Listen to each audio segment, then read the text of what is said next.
नमस्कार, मैं इस वक्त औरंगाबाद ज़िले में हूं और जैसा कि देख रहे हैं कि हमारे साथ में भारत मुक्ति मोर्चा के राष्ट्रीय महासचिव हैं बिलास खड़ा साहब। हाँ, और औरंगाबाद में किस कार्यक्रम में आए हुए थे, हमारे साथ में बात करेंगे।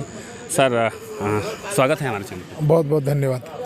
क्या कहना चाहेंगे, जिस तरह से जो देश का हालात है, तो इस विषय पर क्या कहना चाहेंगे?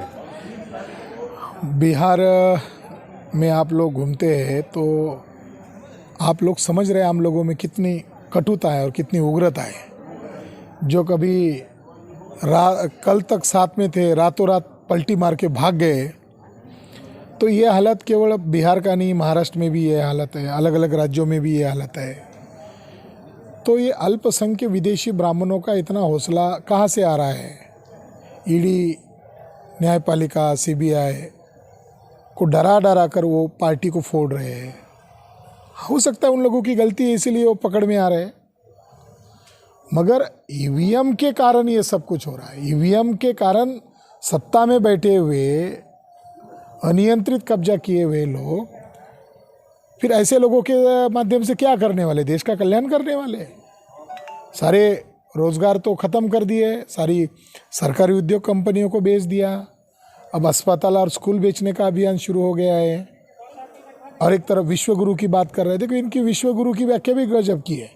एक तरफ विश्वगुरु की भाषण ठोकने वाला आदमी और दूसरी तरफ देश को बेचने वाला आदमी।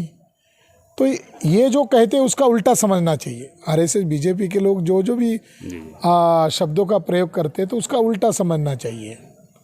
तो देश को बचाने के लिए ईवीएम को हटाना बहुत ज़रूरी है। और जब तक ईवीएम नहीं हटेगा तब तक देश का भविष्य ठीक नहीं है। लगातार सर आंदोलन हो रहा है ईवीएम के खिलाफ आपके संगठन के द्वारा, लेकिन फिर भी चुनाव आयोग कह रहा है कि ईवीएम से ही चुनाव होगा। आखिर तब अब इसका क्या परिणाम होगा? तो माननीय वामन मेश्राम साहब ने उनको 10 दिन का अवसर दिया था, वार्निंग देके कि आपको सुधरने का अवसर है। अगर नहीं सुधरते हैं तो 15 लाख बूथ पर अभी संगठन के माध्यम से 15 लाख बूथ कमेटियां बनाई जा रही है ईवीएम फोड़ने के लिए। ईवीएम फोड़ना तय है। देखिए 2024 में क्या होता है। जी, क्या संदेश देना चाहेंगे सर? सभी मूल निवासी बहुजनों को इकट्ठा होना होगा। देश को, संविधान को बचाने के लिए ये सीधी लड़ाई है। देश की लड़ाई हिंदू मुसलमान की लड़ाई नहीं है। देश की लड़ाई मूल निवासी बहुजन बनाम 3.5% विदेशी ब्राह्मणों की लड़ाई है। अंग्रेजों के खिलाफ ये लोग लड़े और अपने आप को देशभक्त कह रहे। ब्रिटिशों के लड़े, पुर्तगीज़ों को खिलाफ लड़े। तो फिर ब्राह्मणों के खिलाफ लड़ना ही तो देशभक्ति है, क्योंकि डीएनए के अनुसार तो ब्राह्मण विदेशी है। अब वो ज़्यादा समय नहीं लगेगा। अब बहुजन समाज में बहुत चेतना और जागृति आ गई है।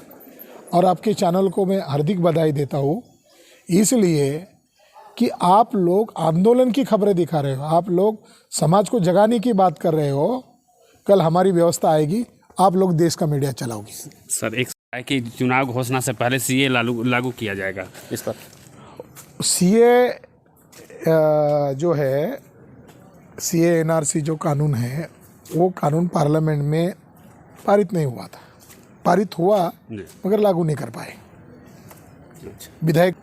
तो इसके लिए हमने भारत बंद किया था।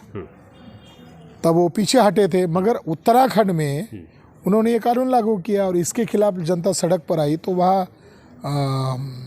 हत्याकांड करवाया, बड़ा नुकसान करने का काम किया, ताकि लोगों को धार्मिक रूप से डाइवर्ट करने का एक कार्यक्रम है। सीए एनआरसी जो मामला है ये टोटली अनकॉन्स्टिट्यूशनल है। ये हिंदू मुसलमान, चुनाव के पहले हिंदू मुसलमान चाहिए ना। हिंदू मुसलमान नहीं बनेगा तो फिर ईवीएम घोटाले का मामला सबको नज़र में आएगा। तो चुनाव के पहले सीए की बात वो क्यों कर रहे हैं? ताकि वो धार्मिक ध्रुवीकरण करना चाहते। पहले धार्मिक ध्रुवीकरण से ही चुनाव जीता जाता था, क्योंकि विदाउट ईवीएम चुनाव होता था। करेंगे ईवीएम घोटाला, मगर चर्चा धर्म की करेंगे। ये सब षड्यंत्रकारी लोग हैं। सीए एनआरसी लागू होना संभव नहीं है और इसके लिए फिर हम बड़ा आंदोलन करेंगे। आप ईवीएम फोड़ेंगे तो उनका मामला रफा दफा हो जाएगा। चलिए, धन्यवाद।